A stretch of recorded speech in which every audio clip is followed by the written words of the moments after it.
আসসালামু আলাইকুম, আপনাদের সবাইকে শুভেচ্ছা ও স্বাগতম। এটি আমাদের ব্র্যান্ড গোল্ডেন ক্রাউন। আমরা এবার যে বাইকটি নিয়ে এসেছি এটি হলো রেড নামক বাইক। এখন আমি আপনাদেরকে এর পারফরম্যান্স ও কনফিগারেশন সম্পর্কে কিছু ধারণা দেব।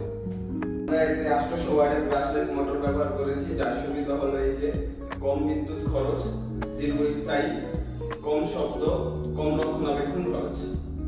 বর্তমানে আমরা যে ব্যাটারিটি ব্যবহার করছি সেটি হলো চীনের শীর্ষ 3টি ব্র্যান্ডের মধ্যে থেকে একটি চাওমি এর লিড অ্যাসিড ব্যাটারি। একটি ব্যাটারি 12 ভোল্ট 20 অ্যাম্পিয়ার, এতে 72 ভোল্ট পর্যন্ত ব্যবহার করা যাবে, অর্থাৎ এতে 6টি ব্যাটারি লাগানো যাবে। এতে সর্বোচ্চ গতি উঠে 56 কিমি এবং এই বাইকটি আপনি একবার চার্জ করে 80 কিলো মাইলেজ পাবেন।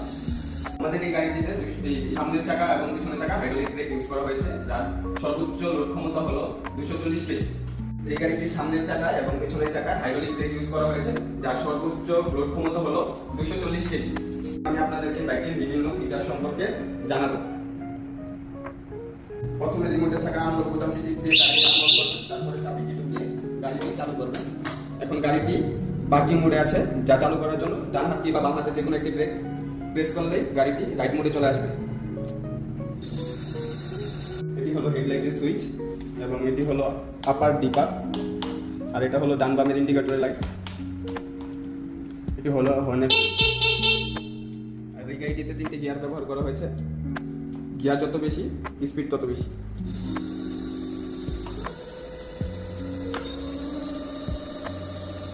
এখন আমি আপনাদেরকে দেখাবো গাড়িটি কিভাবে লক করে রাখতে হয়।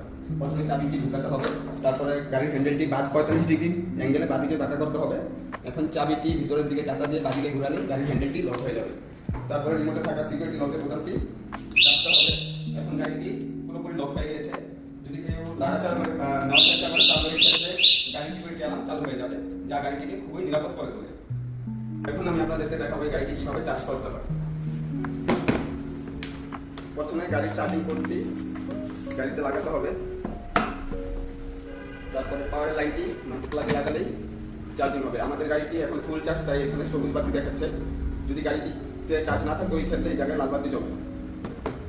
অবশ্যই খেয়াল রাখবেন গাড়ি চালানোর পরপরই গাড়িটি চার্জে লাগাবেন না, ওই সময়টাতে গাড়ির ব্যাটারিটা গরম হয়ে থাকে, ওই ক্ষেত্রে গাড়িটি সমস্যায় পড়তে পারে। তো গাড়ির ব্যাটারিটা কিছুক্ষণ ঠান্ডা হওয়ার পরে চার্জে লাগাবেন। গাড়ির চার্জিং সময়টা হলো 6 থেকে 8 ঘন্টা, 8 ঘন্টার বেশি চার্জে লাগাবেন না। 8 ঘন্টা পর যখন গাড়িটি ফুল চার্জ হয়ে যাবে সাথে সাথে চার্জারটি খুলে ফেলবেন। আপনাদের সবাইকে ধন্যবাদ। আপনাদের যদি আমাদের এই গাড়িটি পছন্দ হয়ে থাকে তাহলে আমাদের স্ক্রিনে দেওয়া নাম্বারটিতে যোগাযোগ করতে পারেন।